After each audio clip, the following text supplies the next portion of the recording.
with turquoise hair through or not? I'm gonna reach to grab her. You reach out and throw a string to her and whoop, get two on either shoulder and pull her through. And she comes through with you. The five of you are in a dark cottage. Oh, boy. Oh, no.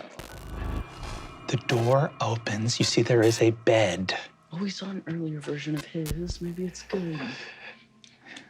You see a bed with a large shape, little nightcap on, gown, and the door opens and a completely non-lycanthropic Little Red Riding Hood walks in with a basket.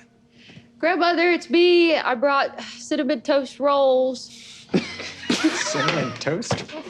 And lollipop corn, just like you like. Lollipop corn? Yes, it's a popcorn ball on a lollipop stick. That's...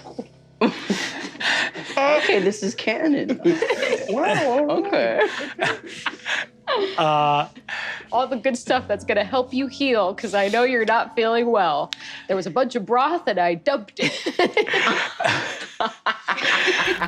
Well, you didn't... Okay, dearie, you dumped all the broth? Yep, it was laying down and I needed space Where did you dump it? A river. So you took the broth halfway, found a river and said, this is where the broth goes. Yes, Grandma, yes. Oh, okay.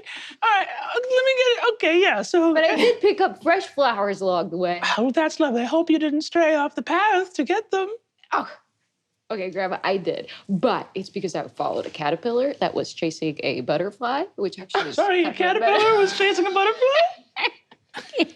Yep, I got Sort of, I guess sort of how? Well, I think... I think they were friends, right? And one had turned into a butterfly first, so the butterfly was... Oh, so this is a not tragedy. flying. This is a full Any tragedy. control over it? Can we go back? Anyway, I just Pinocchio just It's about 20 minutes of this, and then... Or I wanted to actually go back to the. I wanna see the caterpillar I and want the to watch the butterfly. caterpillar chase the butterfly. Yeah. Oh, good. For sure. We're gonna move forward, and you notice your grandma is looking a little funny. She's got her ears are kind of larger than normal. But Grandma, your ears are honking big. Oh, the better to hear you with, my dear. Grandma, your teeth are honking big.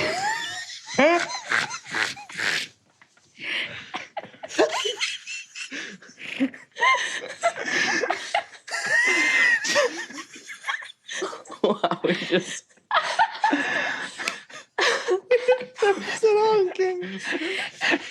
All right.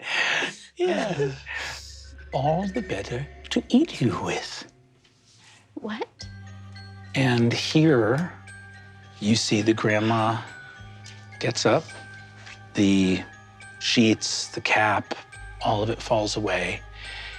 And somehow without this cottage getting bigger, you're looking at a wolf that seems to tower in this space like some ancient monument. Its gaze is completely neutral.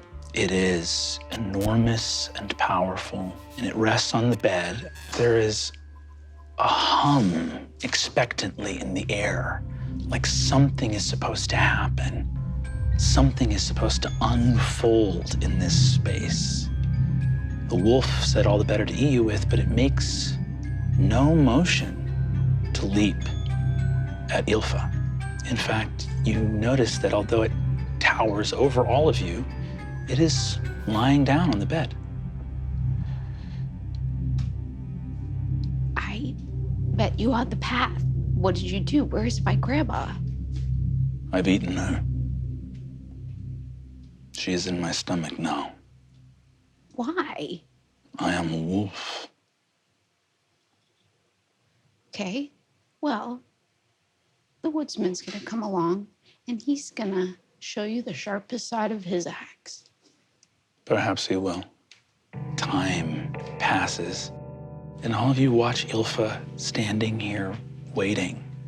Hours turn into days. You actually feel the turning of pages as you watch Ilfa stand, waiting for the thing that at this time she just had an inkling was supposed to happen. But now you know, all of you, the feeling of, yeah, this version of Ilfa's story went really wrong. Went really, really wrong.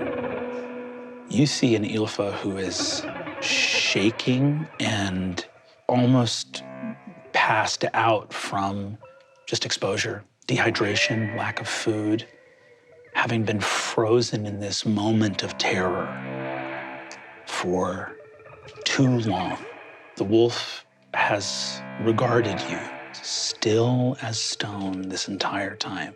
After this small eternity, the wolf looks at you and says, "You are dying." No, I'm just waiting for the woodsman. If you cannot eat, you will die. This is the law. What would you have me do?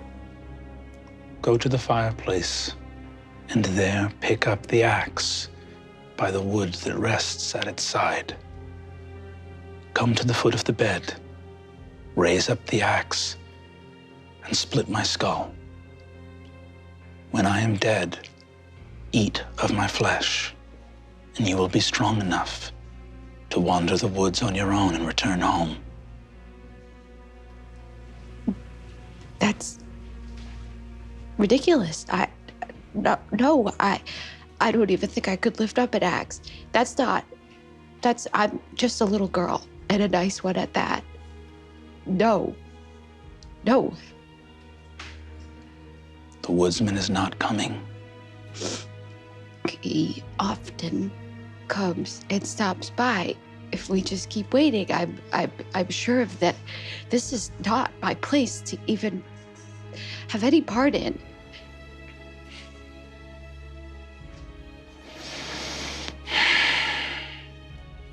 I told you. My teeth were made to eat you. And one day I will. So then eat me. So then just eat me. Then just eat me and get it over with. It is not your time. So it's my grandma's time, but not my time? Yes.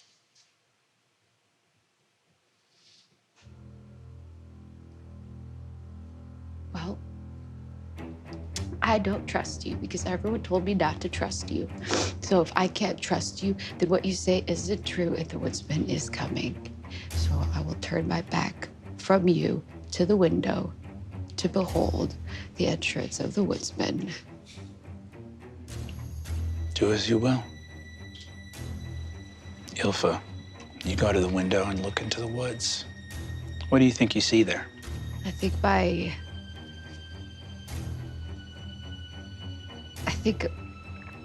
that's sort of probably like because of hunger, it's just kind of blurry. And I mean, I don't see the woodsman.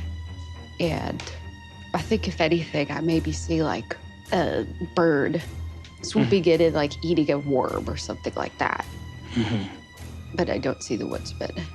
And I probably wait here until like my personality kind of fades and I'm just hunger and I'm just animal. And then I sort of think that it's like the instinct takes over.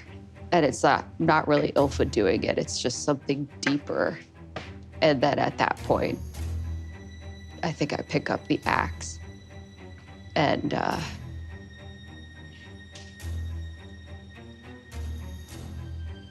maybe there's like a moment as I'm about to do it that I kind of realize that once I do this, I'm never gonna be able to undo it. But then I think that gets drowned out by my stomach and I probably just heave the axe over and kind of dead-eyed split the wolf's skull and consume his flesh. In the moment before the axe comes down, the wolf, who has sort of had his chest proudly up like this, lays his head down like an animal going fully to sleep and flattens his ears against his head. as the axe comes down.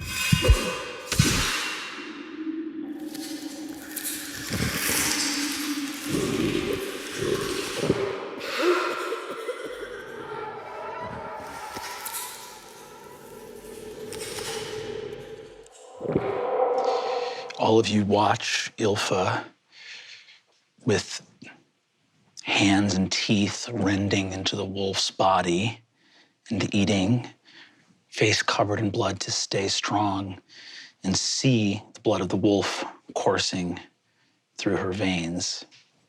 And as this memory of your friend leaves this place to go to the cottage where her mother and siblings await, where we know what they will do when their monstrous daughter returns.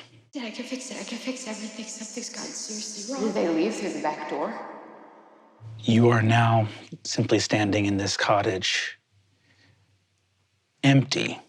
The bed soaked with blood, but no wolf nor girl here, save for Ilfa, your companion once again, who is with you. The fairy with turquoise hair is stunned. She looks at you and says, I'm sorry. He told me to do it. I knew it was wrong. It feels wrong. It feels really wrong whenever I think about it. But I don't know what happened. I just did it. I just did it. I don't know how to explain it. I'm sorry. Am I the reason that all this is happening?